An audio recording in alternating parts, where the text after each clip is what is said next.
Hello, and welcome to another episode of Climb, the Confident Leader podcast. I'm your host, Rahul Karan Sharma, where we share stories of leaders moving from invisible to becoming an influencer.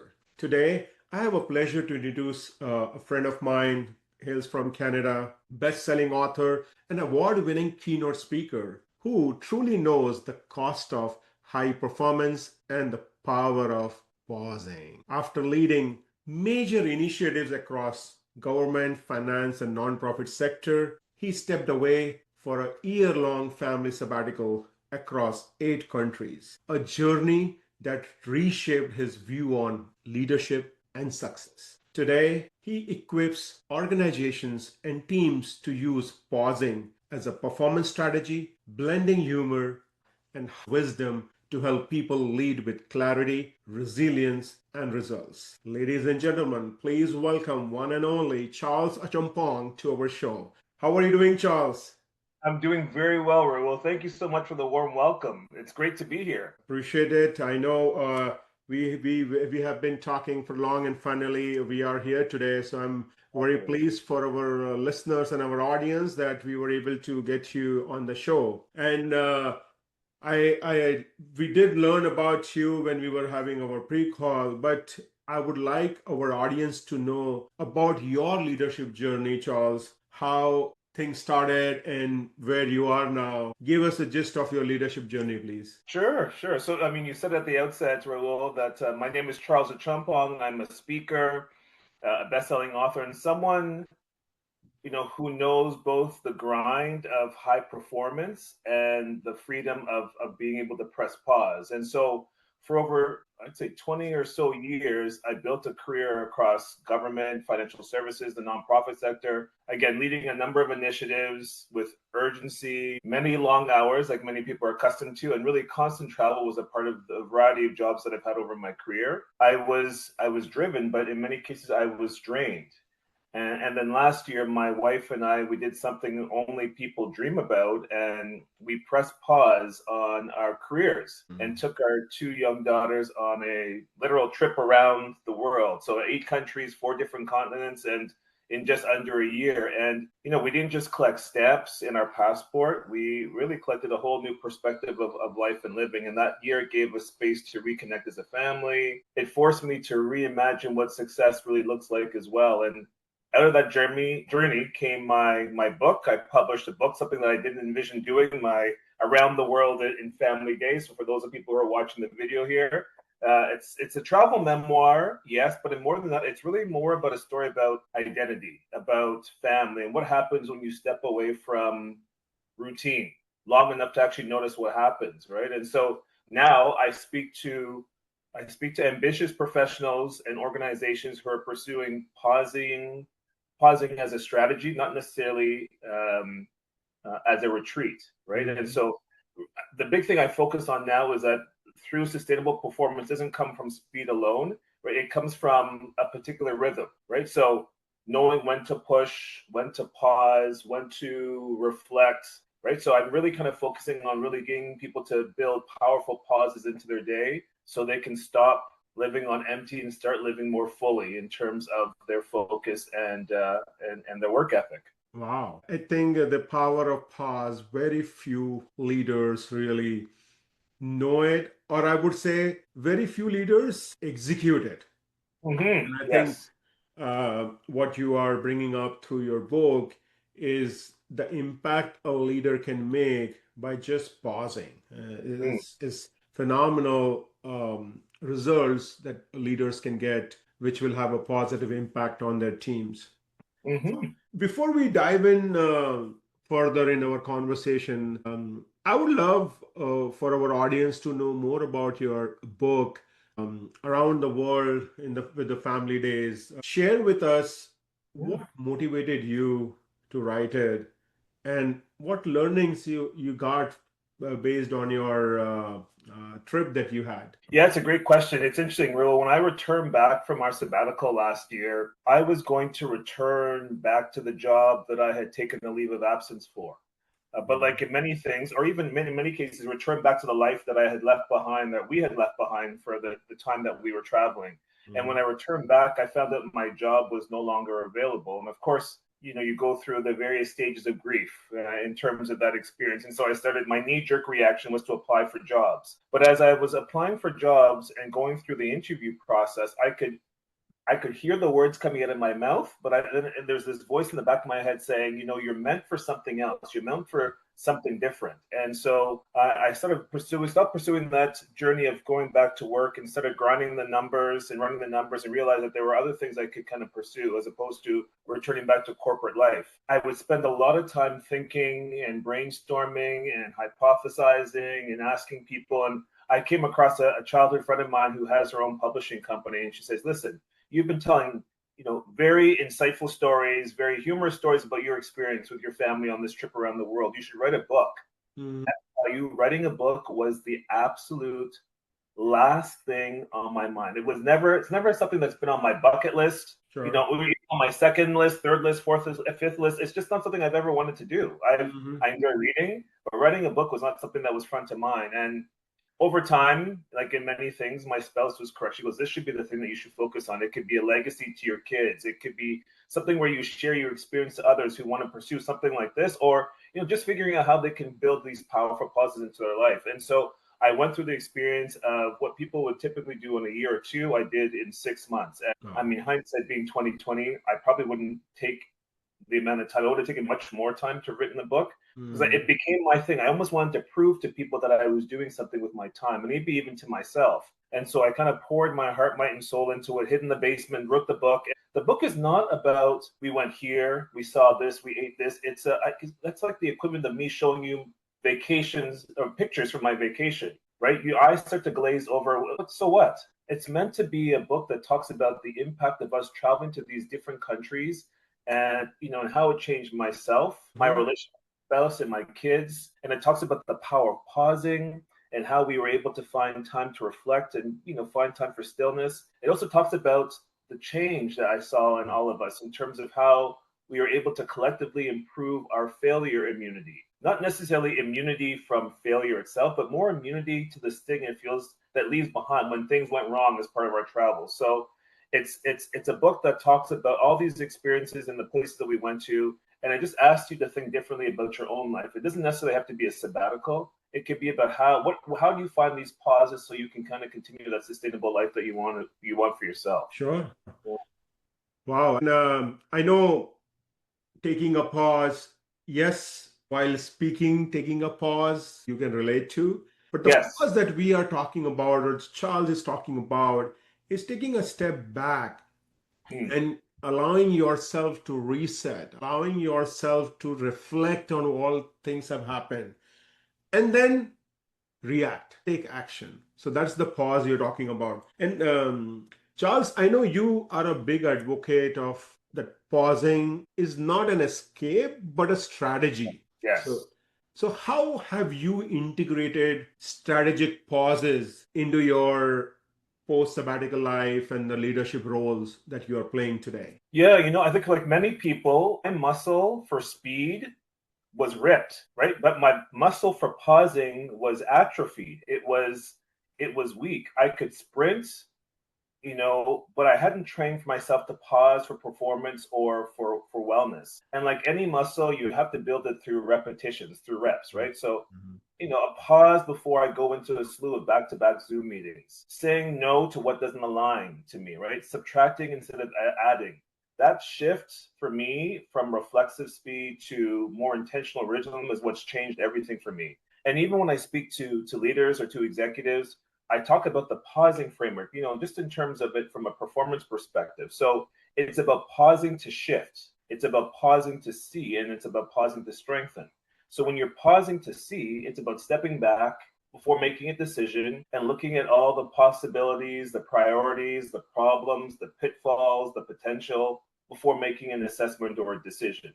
When it's pausing to shift, it's about being able to ensure that you take a step back. And before because typically what happens is that taking a step back and assessing the situation, to ask yourself, is the way we've been doing it still the best way to continue moving forward, right? Or even thinking about pausing to strengthen. And that's more from a wellness perspective.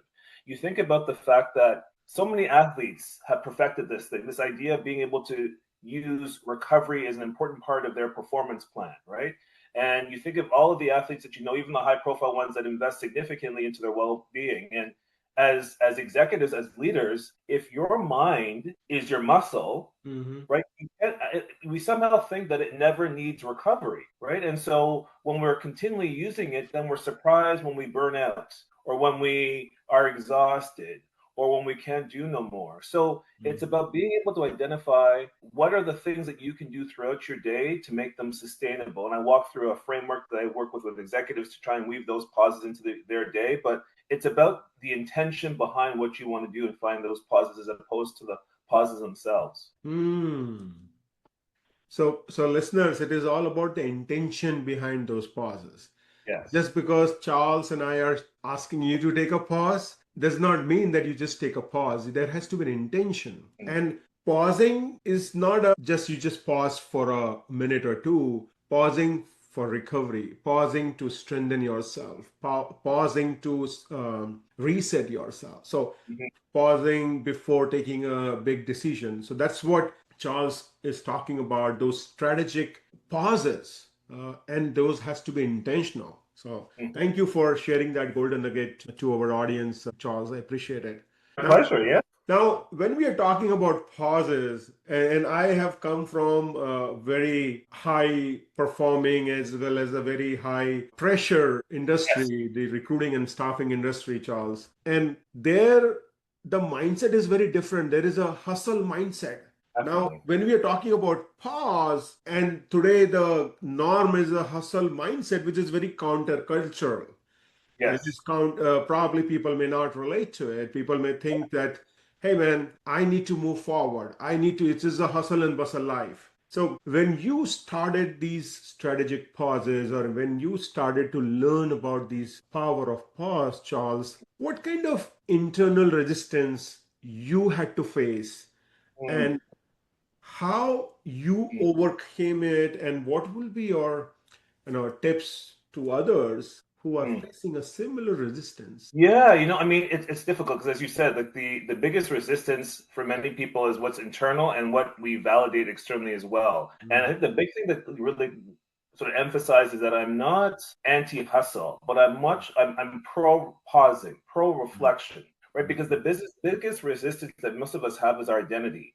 Our identity and our worth are tied to how fast we move. Quick replies look like competence. A packed schedule feels like you're important, right? Slowing down feels like you're risky. It feels like it's risky. You're going to leave something and forget something. I think what helped me was experimenting, right? Trying a 2-minute buffer in between back to back to back meetings. Reading my schedule very diligently and saying, what can I remove as opposed to just adding? Being able to sleep on big decisions, right? Because I felt that as the faster I moved, it didn't necessarily feel like I was getting any further ahead, right? So when people say, I got to keep going, sure, keep going. And let's see how that works out for you, because I think the evidence is clear, whether it's anecdotal or empirical. Grinding and continually going at the same piece time and time again is not going to get you any further ahead, right? So I think that was the big thing that I think for me was being able to try these things. And I think the evidence was very clear to me as well that when you pause, you make fewer mistakes. You have clearer thinking. You have more energy in terms of what you're doing. And I think it's important to, be able to share your learnings. Or people go into organizations that like, there's no way my culture is like this. Well, start where you are, right? Whether you're leading a team, demonstrate the tactics you want to see others follow or emulate. When you're leading a meeting, tell everyone to take 2 minutes to take your own notes, review the agenda, as opposed to just jumping into the conversation, right? About being able to think first as opposed to reacting very quickly. So I think all those are pieces that people have to kind of keep in mind as well when they're thinking about being able to weave in pausing into their own understanding and own culture. One of the examples I had, I was meeting with an executive last week, and the challenge that I hear time and time again is, this is great, Charles, but when my boss comes to me with a last minute request, how do I deal with that? That's the problem we all face. But think about giving that boss or manager a decision. Give them an option. So if you were to role play it, someone comes to you with an urgent request, you fall into this urgency trap of being able to respond, some knee-jerk reaction. So when they approach you, say, well, I'm happy to give you my initial insights now, Or if you can give me 24 to 48 hours, I can come up with a much more strategic, more comprehensive, more an opportunity for me to connect with the team so that I can give you something that's a bit more, fulsome in terms of the response to this problem or issue. Of course, urgent things happen, emergencies happen, you need to respond to them. But more often than not, if you can show your boss that I can give you, lean on the strategy, lean on the thoughtfulness, lean on that as an option. And 9 times out of 10, that individual is going to say, well, okay, maybe this is not as urgent, or maybe I don't need a response from you right away.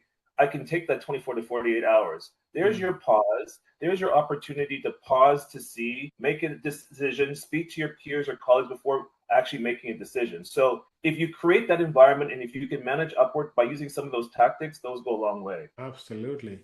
Thank you for sharing those tips and that wonderful story from your one of your coaches last week. I do feel that sometimes we do not ask questions whenever we are getting those last minute requests.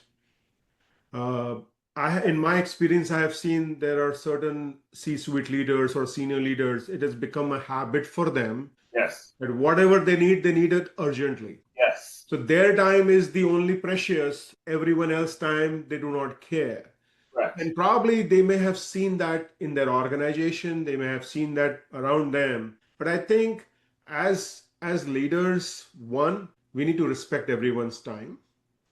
And two, we need to give urgent tasks only on the situations when you are not prepared. Because if every time you are giving urgent tasks, Yes. you are showing up as a unplanned or not a strategic leader. Yes. Because how did you leave this for the last minute? Your submission is due today, and you are giving me the information 2 hours before. So so if you are a leader who are giving last minute things, take a step back and pause to think, what is the repercussion of it? What kind of message you are giving to that team member? What kind of culture you are setting? So thank you, Charles, for sharing those inputs. They help nail it on the head, because I mean, and I think I don't want to be naive in thinking that urgent requirements or requests don't come, but you want them to be the exception rather than the rule. And if you can be able to respond in a very tactful, diplomatic, and thoughtful way to give them the option of saying, this is an urgent request, okay? Being able to ask them questions about the request,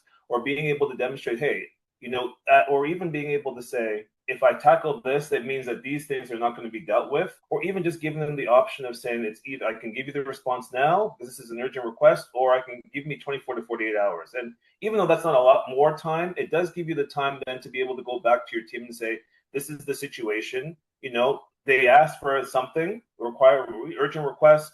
I'm responding. Rather than respond right away, I've been able to get 48 hours for us to deal with this. And also being able to be sensitive to the team. I understand that this is a last minute request. This has come from the so-and-so executive. Unfortunately, we're going to have to focus on this. Being able to kind of describe or provide the narrative around the situation, I think goes a long way as well. So, it's not perfect, but I think you have to be able to demonstrate the behaviors that you want others to be able to mimic or be able to employ as well. And another thing I would want to share is just doing a pause for a day. I don't think it will do a whole lot to you. It's a process. So you need to do it for first of all, consistently and for a period of time to really see the impact of pausing. And what we are talking about here is those strategic pauses, not just the pause for taking a breath or maybe just taking a rest. Those are also important. I'm not saying that, but Charles is talking more about those strategic pauses. Exactly. So, Charles, in your book, and I was doing my research, so in your book, you detailed many stories and many moments where you talk about being vulnerable, being connected with people. Was there a particular story from your travel that really reshaped your lens? Something that you want to share with us? Yeah, that's a good question. I think that's a good question. When I think back to our trip from last year, being in South Africa, we had the opportunity to go to the Apartheid Museum. And I learned about this pencil test. So what they would do is that, it was a very crude way of being able to classify people, right? By slipping a simple pencil into someone's hair. If it fell out, you were labeled as one thing, and if it stayed in, another. It was very arbitrary in terms of very, very arbitrary in terms of the opportunities, the freedoms, or even the dignity you had to go through. And for me, that moment really hit me hard, because in leadership, it's almost like the same thing, right? We sometimes overly rely on blunt, easy to measure metrics, quarterly results, hours logged, email response times, and then we kind of mistake those for the entire truth, the whole truth, right? That's the quantitative data. But in many cases, just like that pencil test, right? Those measures can sometimes really, really miss what actually really matters. And for me, it was about being able to learn about how can you lead differently? How can you still care about performance, but design for dignity first, right? So what's the story behind the numbers? What's the qualitative data that can also support the quantitative data, right? What signals are you ignoring? What questions are you not asking, right? And so that has changed the way I work with teams. I even engage with my own family, how I parent, how I show up on stage when I'm speaking to audiences about the power of pausing. I've learned not to make quick assumptions without kind of digging in and out. It requires a lot more work. It requires a lot more critical thinking. But I just find that the output and the outcome is far more thoughtful and strategic than opposed to the initial sort of numbers and information I'm able to get. It requires you to dig deeper. And for me, I think that experience really kind of connected with me from that experience. Yeah. Wow. And I think what you just mentioned is I see pretty common in the corporate world, where as everyone is now data driven, so they just look at the data. Yes. And in the bigger organizations which are spread across the country or across the globe with 100,000 employees, when they are taking any decision when it comes to people management, they take the decision based on those data sheet. Yes. My request would be that as a leader, yes, that decision probably maybe a central governing body or maybe central leadership would be doing it. But you as a leader, you have people reporting into you. You don't do the mistakes that others are making, which is just looking at the data. Because data can also cheat you. Yes. And what I mean by cheating, not like really cheating, let's just like Apple Watch, the kind of number of steps that Apple Watch shows me versus the real steps, it is different because it is tracking steps as soon as I'm moving my hands. Yes. That is technology, right? Yes. So what I am saying here is sometimes data can also not give you the right information. Check on with your people, check in with them, because if there is an individual who has performed for you and suddenly the performance is not coming, I mean, there's something wrong either with them, maybe with their family, or maybe with the system. Correct. So our job as a leader is more about knowing the background story, as Charles was talking about. Know the story behind what is the situation is happening. So answers when we want quick, and it goes back to the whole pausing, speed, everything we've talked about, right?